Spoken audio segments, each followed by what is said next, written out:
Here I've got Xiaomi Mi 11 Lite 5G, and let me show you how to change navigation bar. So at first just take a look at the current one. We've got button navigation, so we've got recent items button, home button and back button. So this is the back button. If you'd like to use gestures instead, just reach your settings, enter navigation in the search area, go to system navigation, and here you can smoothly change it to gestures. Tap on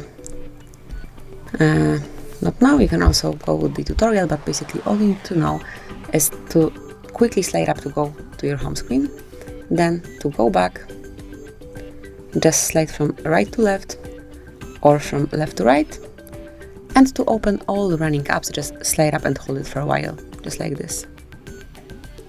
Wakey wakey.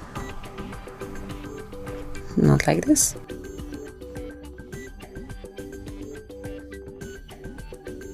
Like this. Sorry, it's not that easy with this